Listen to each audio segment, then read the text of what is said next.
Keeping them curious. Exactly. That's what I like to say. Like, you can connect anything to anything. You can connect Harry Potter to the liver. You can connect your favorite CSI show to what you do as a professional organizer. You can connect Exactly. your story about that kid who thought you had weird eyebrows to whatever you're talking about, Yeah. you can make it connect. And it's going to be much more fun than all the other emails that we refer to, the boring ones we all have like not millions, but thousands of in our inbox. Why would you choose owning your own business over taking the traditional path in life? Because there there's a paycheck coming in every month.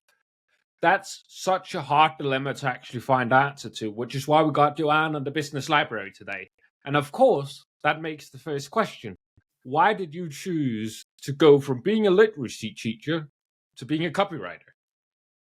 That is a great question and a very winding road. So I'm going to try and tell it in a nutshell. So I am a teacher of 15 years, a teacher literacy specialist.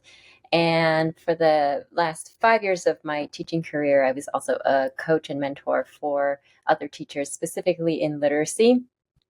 And I have to say that I actually tried leaving teaching 3 times. Keep coming back. And I kept going back because that was 15 years. I wanted to leave because of um, just the amount of stress it was putting on me, the pressure. I wasn't able to keep a good balance of my work and life, and my health. I felt like my health was deteriorating because of that, also emotionally. And so, I mean, I loved the teaching, but working within the school system for me was just it just wasn't for me. And so I tried leaving a couple times, but I kept going back because that's all I knew. All I knew was teaching. I got my degree in teaching, my certifications in teaching. I got a master's degree as a literacy specialist. And so I didn't know how to get myself out of that trajectory until right before the lockdown happened in 2020. I learned about the online business world, and it just blew my mind. I had joined this free online summit of all of these teachers. It was about 20 former teachers. They shared their story of why they left teaching, and for me it was like check, check, check, check. Like, yes, I absolutely resonate with everything they're saying. I totally understand. And then what online business they started, and it varied from virtual assistants to helping parents. It was all over the place. So that was my inspiration. I literally had to listen to, I think it was like 15 interviews every day. I remember I was driving to work, I would drive home, I'd listen to an interview, and 15 stories later, the light bulb finally went off, and I said, "Oh, I can do this thing. This is what I can do." And then it was about 3 or 4 weeks later, the lockdown happened for us in the States, in Colorado. And I told my husband, I said, "This is it. This is my exit plan for sure." He was fully supportive. He said, "I have heard enough teaching stories from you. He had I enough as fully well. It support sounds you." like. He's Oh. like, "Yes, if this is what you think, this is the path, then let's go for it." And so I started my business. That was 4 years ago, and it has been a wild entrepreneur ride. I do not regret it.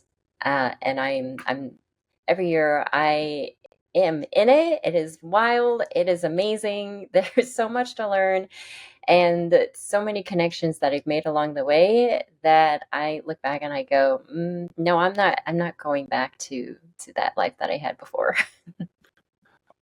I think maybe your husband, like the third time you went back, he went like, "Oh, damn. More Oh, of this. yes. More of this." I I imagine even that told happened. him. I told him, I said, "Do not let me go back to teaching." I'm like, "I'm gonna write the note. You have that message. You hand it to me." And then I went back in, and he said, "You told me to tell you this." I'm like, "I know, but I." don't know what else to do with myself. Ah, what would you, in another way, made me curious when you said light bulb moment, because you listened to 15 stories. What was it in the 15th one that was different from the other 14, you think? Ooh, that's a great question. I don't think it was that last story. It was the culmination of all the stories. I had to have that build up, and I needed to hear all those different stories to say, "Oh, this is not just like a one time thing. One person did it. Okay, great for them. They did it. I'm not going to be able to do it." But hearing all those stories made me realize, "Oh, wait, I can I can I can do this." And so actually when I started my business, I had no idea what a copywriter was. I had no idea. I thought it was the legal C with the circle, copyright, publishing, Ah, that kind that of one, yeah. copyright. I'm glad it's not that because And then I couldn't imagine making interesting content on that kind of copyright. Oh, No, just a I think bunch of even legal speech. copyright lawyers get bored talking about it. So yeah. I I love storytelling, and so yeah, that kind of legal copywriting is not the kind of copywriting for me. So that's an interesting thing that many of us have fallen into. I know we certainly did, where we hear stories about entrepreneurs going into something and thinking, "Oh, that's not what I thought it was," but what I didn't think it was actually way cooler than what I thought it was. So, how did you turn that corner? Did you read a book on it, or somebody explained it to you, or how'd you find out? So after I had listened to all those stories in the summit, there was one interview in there for someone who runs a program online to get trained as a virtual assistant for other online businesses. And I decided that was the route I wanted to enter into this whole business world.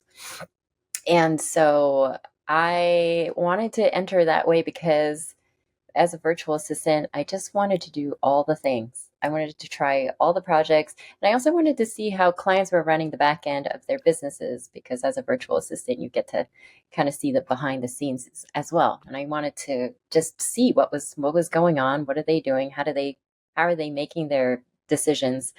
And then I also wanted to try doing all different kinds of tasks and projects so I could really figure out and hone in what I was really passionate about. Because as a teacher, I have, I come with so many, I would say every teacher comes with so many transferable skills. They are project managers, they are managers of little people, of parents. They do curriculum development.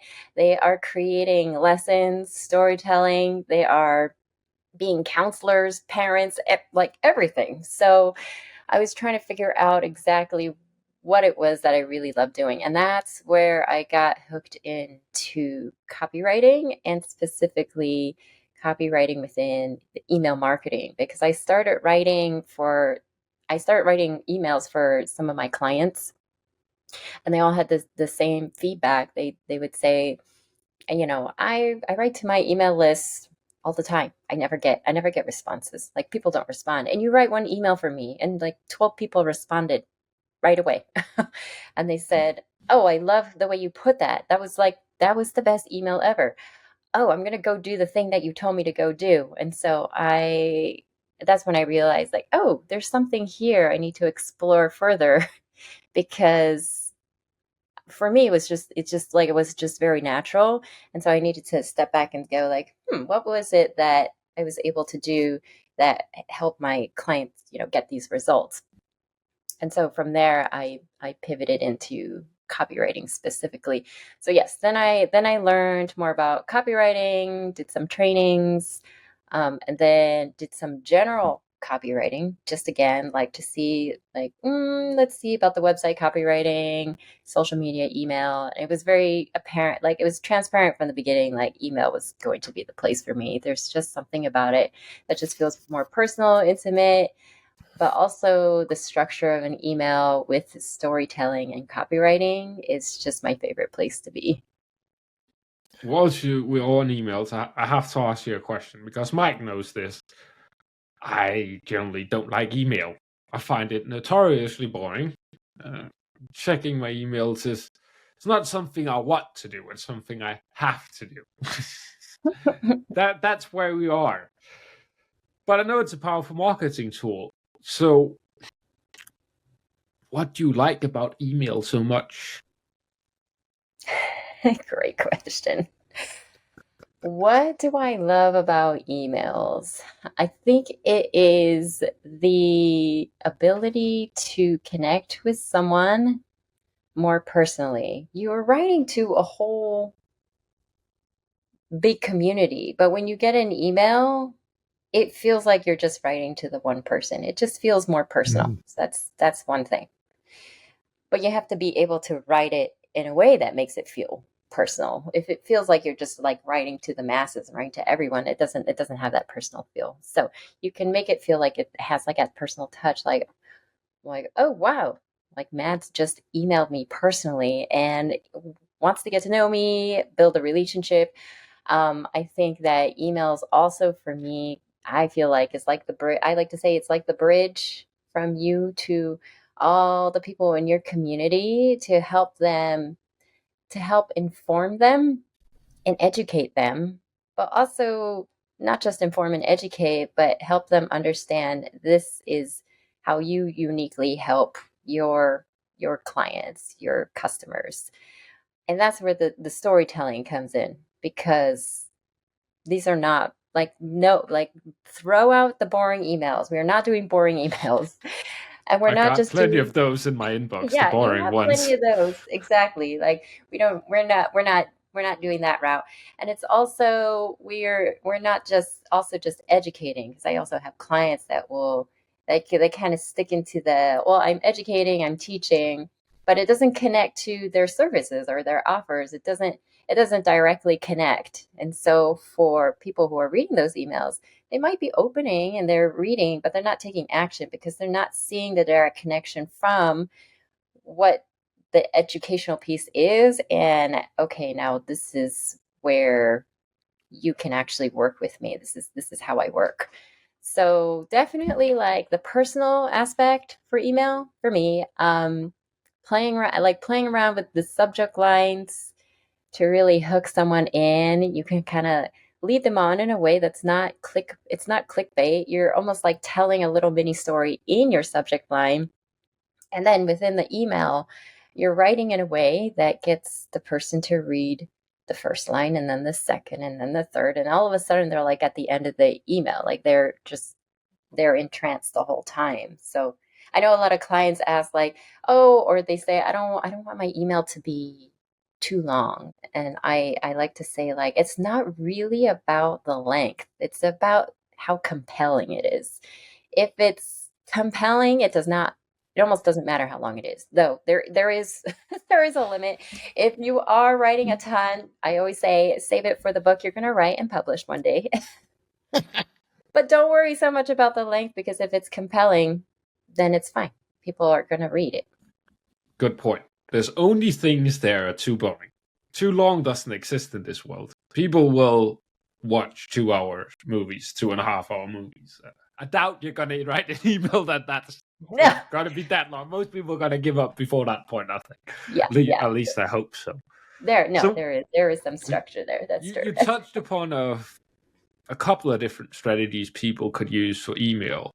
Could you go a bit more into detail to what actually works for email nowadays? Yeah, yeah. So one thing that I had just learned recently that it's just like a fun little tidbit is using emojis in your sender's name. I don't know if you've seen that yet. Have you seen Actually, No. that? not. No, No? that's a new one. Okay, so when you are in your CRM or your email platform, there's a spot where you put what your sender name will be. So for my Joanne Homestead, that's my name. Some people like to play around with it, and they'll make it into a little a little logo slogan. They'll say a little hey like hey. Like one of my fellow copywriters says, "Hey, it's Grace." Like that's the sender name that comes out. So Mm. it just stands out more. And if that's the strategy you want to try, emojis apparently in sender's name is just makes it pop out a little bit more. And if you are sending open, worthy, and good emails, that is not something that people are going to be annoyed by. They will see it and go, oh, it's just like another association, a positive association for them. So obviously, any of these strategies you do want to have positive associations with you and your brand and your business. So that's one little tidbit that you can try out. And also, I think another big piece about like what's working in email marketing, at least in the circles I'm in with coaches, women entrepreneurs, they're in wellness, well-being, and mindset, is remembering that your email list is not an email list. I don't call it an email list. It's your email community, because when you say email list, it feels like numbers, it feels faceless, it feels impersonal. When you say it's your community, it really is. It's you have a whole community there who are knocking on your door, opening the door, coming in and saying, "Hey, I'd like to get to know you." And so I think that's one really big piece to remember is that instead of thinking of your subscribers as numbers, like, oh, I have 800 subscribers. It's like 800 people. And if you imagine those 800 people in this very room with you, they would not even fit in here, like look at all those people. So shifting the thinking around marketing as this number, like just like a numbers thing and a faceless thing, to we're building relationships, and email is just another vehicle to build those relationships with. Um, Also, I really love bringing in my clients' strengths. Like a lot of them are their superpower is speaking. So in their email sequences, we really try and highlight that their superpower. And so bringing in video content, even bringing in audio.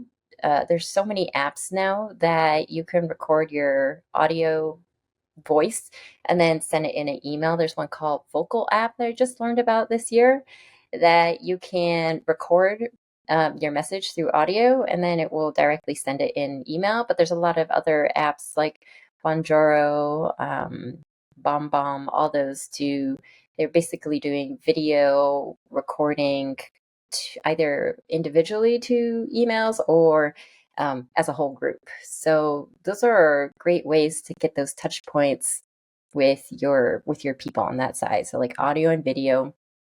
Another one is really like I think thinking about your email marketing within bigger your bigger marketing plan. So taking stock of what do you already have, like what assets do you already have. Are you using YouTube?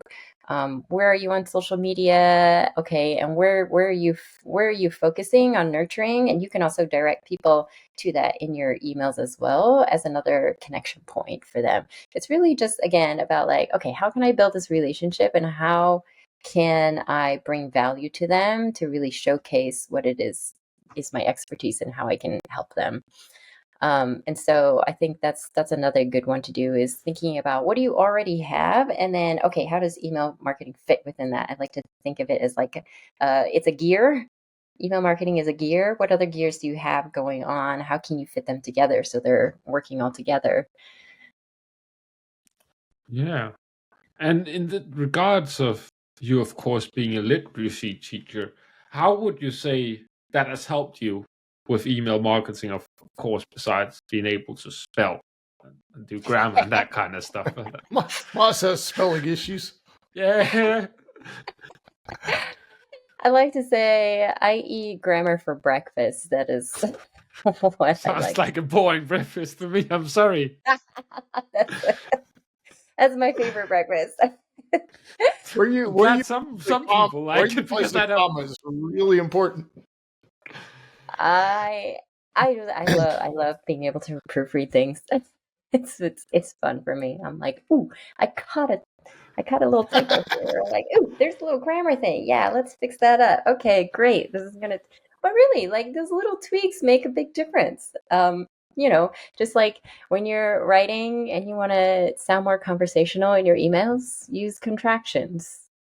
These are Mhm. things that I just noticed, like this just makes it more conversational. There's just like little tweaks that make a big difference. Now I forgot what your question was. In what regards has being a literacy teacher helped you in being a copywriter? Thank you. So I love email sequences. And I think the reason I love email sequences, it's has so much to do with what I did as a teacher. It's bringing your people on a journey from point A to B to C. You're bringing them on a journey. And that's the same thing in teaching my students is okay, where are they at right now? Okay, where do I want to take them? All right. Now, how do we get there? What's going to be the journey to get there? It's a step by step. All right. Then thinking about, all right, now how am I going to engage and compel them when you're talking about a 7-year-old in a classroom? What's good to engage them? And you're thinking about like 28 of them in a classroom altogether. Okay. What stories are going to help engage them? What stories are going to help them shift their perspective about something? What story is going to get them excited? Like there's an emotional connection there for them. They love Pokemon. They love whatever they're into now. Whatever streaming show they're into. I used to say TV show, and then one year they said, "What's a TV show?" And I said, Yeah, "Oh no, exactly. What's a I what's a I'm TV, too Miss old." Homestead? Yeah, what's a TV show? And I'm like, "Oh, what? Okay." I'm like, "What do you call what you watch on a screen?" They said, "Oh, those are I'm streaming." I said, "Oh, okay." So what are they streaming right now? Okay, so then you're finding that point. So you've mapped out the journey. You're figuring out where they need to get from here to there. Okay, now what stories are going to help compel them, engage them, give them aha moments, give them moments to say like, "Oh, okay, this is how it's relevant to me." And now I'm gonna. How do you help them to take action with it? And that's the same thing you're doing in email sequences. It really is the same thing. It's like, okay, where are your clients or customers in their journey, in their customer journey? Okay. Now you want to get them from awareness to, okay, now they're interested, they're considering, you're bringing them along the journey. And then you're thinking about, okay, what is it they need to hear? What do they need to hear to help them understand? Like, are they aware of their problem? How aware are they? Do they know what the root causes are? Like helping them understand those things along the way. And then you layer in the storytelling, like, okay, so now what stories can I tell to help make it compelling? Because again, we are not doing boring emails. We are not doing, Thank you. I yes, we're appreciate not that. doing, we're not doing boring content. And teaching for me has always had a very big creativity. Like that is where I love flexing my creativity. And that's what I do through storytelling is like, how can we tell this in a way that will help people understand and have that moment? And that's where that storytelling piece comes in. Like one of my clients who is she's an acne specialist and hormone wellness coach, and she's talking about how important the liver is. So you could just talk about how important the liver is, but most people will tune out. And they're like, "Yeah, what does this matter?" And we connected it to Harry Potter because a lot of the people within her circles are huge fans of Harry Potter. And we connected to the owl post in Harry Potter, where the owls are coming and going with the messages, and there's all kinds of things happening. And we connected that to how the liver works and what that has to do with them in their hormones and in their acne. And she got so many responses to that email. Like, I had never thought of it that way. I've heard so many people talk about my liver, but I never really truly understood why that's really important and why I should care. And they're like, I love Harry Potter. Did you, then they start a conversation like, oh, my favorite book was, book 4, whatever. And so it's like creating connection. It's helping inform them and it's helping them see things a little differently and then help them see, okay, so this is how she can help them with this problem that they're having. And also like starting to see like what the root causes are for them. So that is really, I see the connection between being a teacher and email sequences to me is really the same thing. It's just in a slightly different format through email instead And of you the don't have to classroom. deal with the parents of 28 kids. So this is a win for you. It's a big win. Yeah, I've heard those are the There are no worst. children wildly going around. I don't know. They have all kinds of fun. You do Oh, have I a have very good a point story. in if you're able to make a 7-year-old excited about literature. You can basically make anyone excited about anything, I think. Anything. Oh, it's so Because I true. can. It's I so don't true. recall being very excited about it. I was like, no, please no. How do we get this over with? Yeah, that I feel like teaching is that's the fun part of teaching is creating. It's really about creating learning experiences, and that's what I do in emails is we're creating experiences. So when you're Cool. starting a Go new ahead, Mike. email campaign, oh yeah, sorry. When you're starting a new email campaign for someone, how do you figure out what you send these emails out to their email list? And how do you test to see if people are understanding or comprehending what you're saying and then tweaking that? And I'm really asking this for the audience because there's some people out there that we already know need your help. So maybe get a little idea how this would work. Yeah, I think what is really helpful is having a link to click on, and also like having just a very straightforward CTA. So sometimes what can happen, call to action, what can happen is you're giving out too many call to actions, and when that happens, when people have too many options, they don't take action. They get stuck in their mental wheel of like, I don't even know which one to do right now.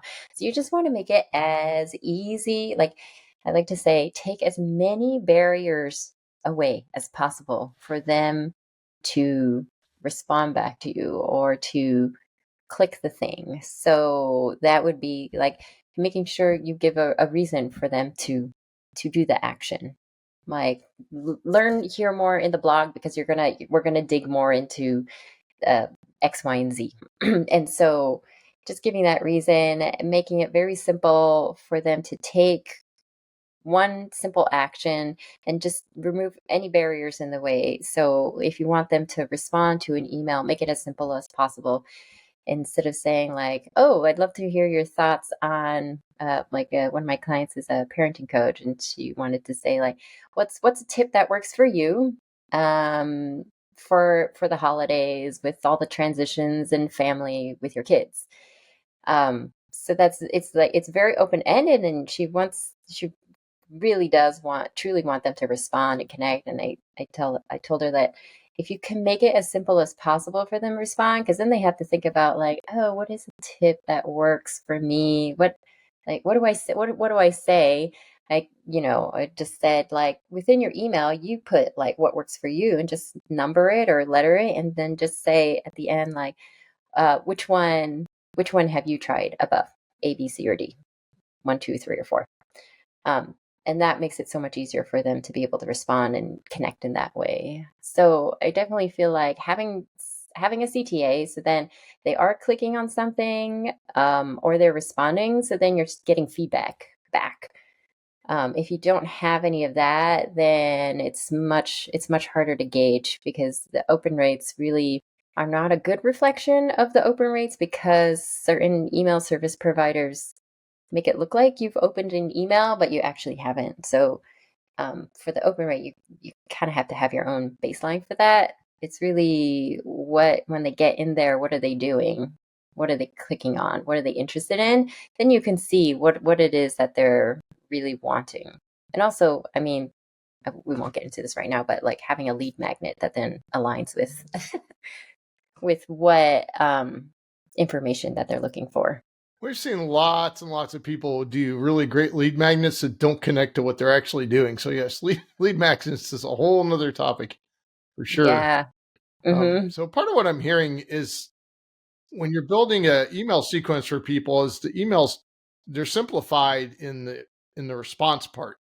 There's one thing that the person can do to respond, and I think that's super valuable for our audience. I'm really glad you mentioned it. I don't think I've heard anybody else talk about that concept, because we see lots of overly complicated emails. So thanks for sharing that. Yeah, sure. I try and keep it as simple as possible. Like, let's not overcomplicate things. Same thing with creating email sequences. It's there's you already have most likely my clients have content already out there that they can use, so they're repurposing. It's just about having a strategy, having a blueprint, having a map. So then you can see where exactly the journey is going. And then from there, you can see like, oh, I already have content for that out there that I can put in here. So just repurposing, making it simpler, not having to like create everything from scratch. There is, on most people's hard drives and online drives, plenty of content you can use. It might need a little bit of tweaking because some of it does suck, but you can definitely make it good without too much effort. Well, it's much easier to improve a piece of content making a new one, in my eyes, Right. because you Yeah. Oh, don't yeah. have to come up with new ideas. Mm-hmm. Brainstorming is, I would say, for most people, the hardest part, at least the people I speak to. There's one thing I do want to make sure I get the chance to ask you, Mm-hmm. because I imagine you have some funny stories from being a teacher. Uh, Kids tend to make funny stories. So, what's your favorite story from that time? Oh, there's so many. It's so hard to choose. I can imagine so. Oh, it's so hard to choose. There has been, there has been everything where, a student has come up to me and given me a hug and said, like, oh, when are you having a baby? And I'm not pregnant at all. Oh Oh no. And no! just rubbing my stomach, my belly, like, oh, you have a baby. Oh no! Like, ooh, no, it's not.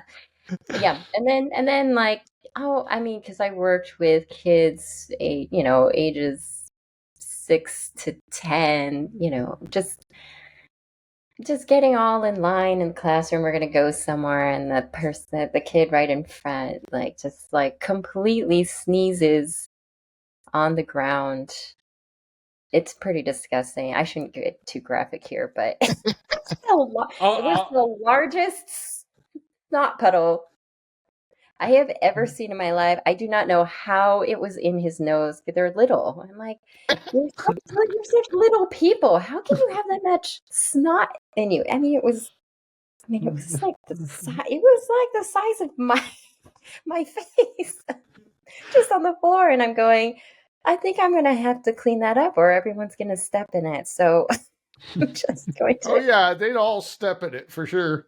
Oh yeah. So I think I just laid a bunch of paper towels down. I was like, I will just deal with that later. But I know there was definitely like one of my favorite things I liked doing was I would bring a giant bag of shoes into the classroom of my shoes, all different kinds, like a giant like Santa sack of shoes.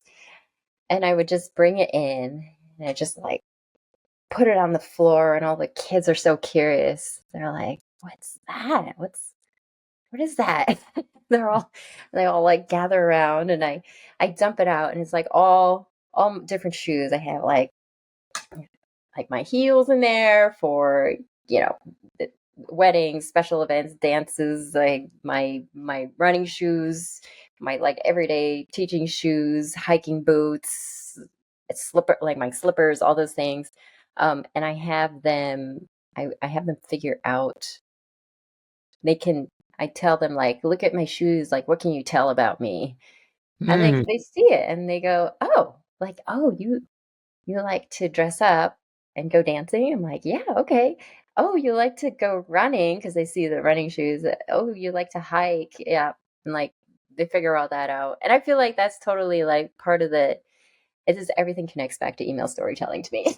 This is totally like when you write your emails, you people can tell who you are. You're human. You're like a human being. They know you have a corgi, or that you like dark chocolate, or that whatever that is for you, because it's like the bag of shoes. You're not like telling them specifically. You're just giving little clues, little hints here and there, and then they suddenly feel like they know you really well.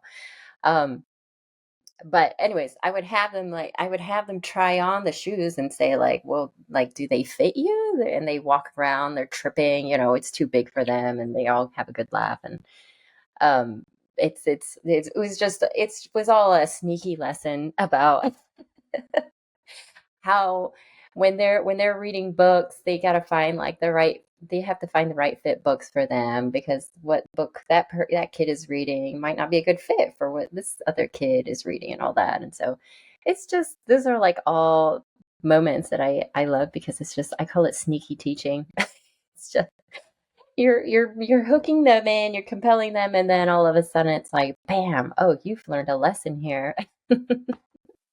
And I also feel for the people that know you, it's actually also a good strategy, because I love Formula One racing. So when I do a post about that, I know people in my network, and I'm like, how the hell is he going to tie this one in? And so they might not necessarily care so much about the topic because they've seen a bunch of my content. They're like, how is he going to tie this one into all of the rest? Because I have absolutely no idea. I need to know. And then you hit the curiosity, as Yeah. you also alluded to with the kids. And then people will spend at that point endless amounts of time, as long as you keep them just before you know the answer.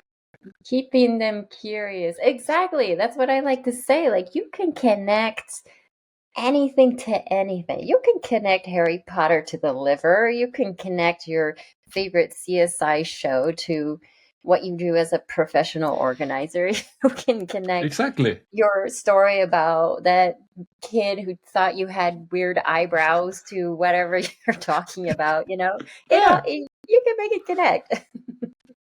And it's going to be much more fun than all the other emails that we referred to, the boring ones we all have laying, no, not millions, but thousands of in our inbox, probably. At least I do. I'm not the best at deleting them. They just tend to stay there. Some of them read, some of them unread, but definitely not to the bottom.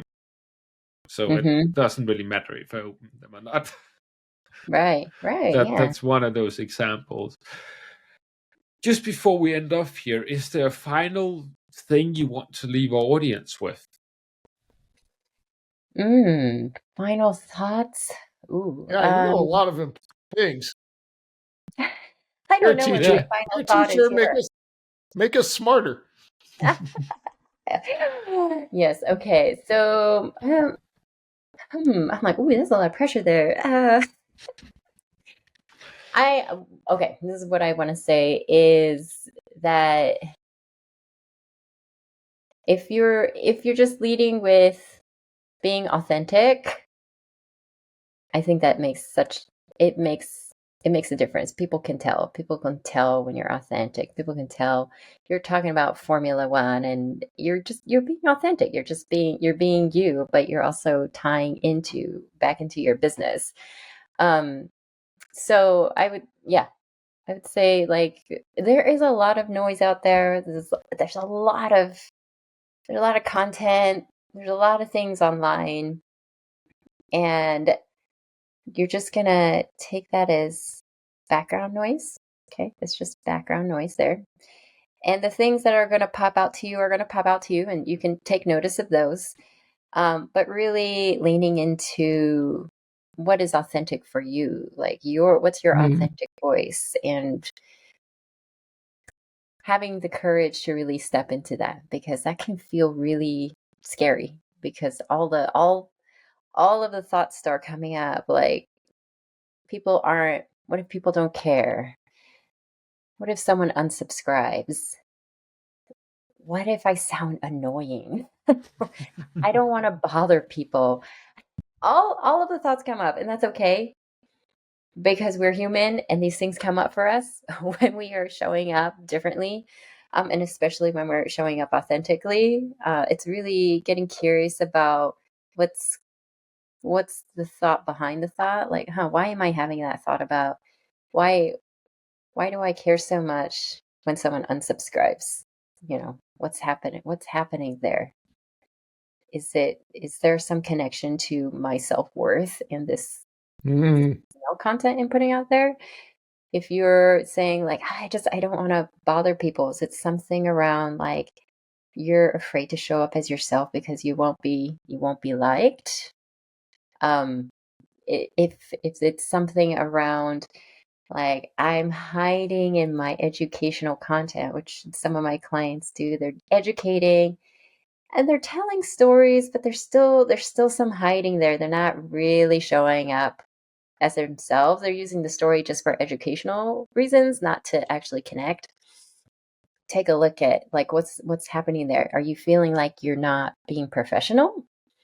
What does that mean to be professional, sound professional? What is the purpose of what you're trying to do? Like generally, you're actually trying to build authority. You're not like professional and sounding professional and building authority for some people could be the same thing, but really like you want to build authority, but sounding professional, like, you don't need to sound like a corporate robot. You don't need to sound like this person that over here who's a top voice on LinkedIn. You don't need to sound like, whatever that is. You just need to show up as you and bring yourself. So those are my final thoughts on that. Beautiful. I Those think are it's good beautiful. thoughts. Yeah. It's such an important part, actually, having the mindset. Okay, that's where it all starts at the end of the day. Mm-hmm. And for the person, the viewer that's listening to us right now, that want to learn more, what's the logical next step for them to take? We're, of course, going to have any links down below, along with our free courses. Yeah, I would love for anyone who's listening who feels like they're resonating to join my own email community. It is free. It's called Flourish.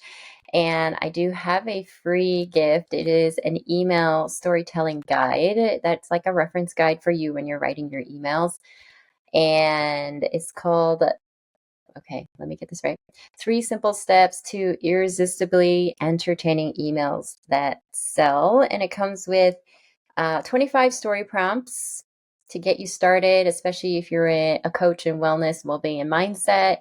There are story prompts secured more for them. Also, it has 7 types of hooks and how to hook the reader in to your emails. It has 15 plus segues. So how do you segue from the story to what your marketing content or your expertise is? And you can just plug and play that in. You don't need to think about how do I segue? You can just pick one and put it in. So it's a really great reference guide. So you can sign up for that and join my email community there. And then also you can find me on LinkedIn at Joanne Homestead or Joanne Homestead Copywriter, and feel free to message me there too. And as mentioned, of course, the links are going to be down below. And if you're not in wellness or mindset or those niches, just take those prompts, put them into ChatGPT, ask it to rewrite them for your niche, and there you go. They are also Yes. going to work for your niche without you having to do a whole bunch of thinking. Because Perfect. I learned today that you don't want people to do a whole lot of thinking. I appreciate you very much for coming on, Joanne. Thank you so much.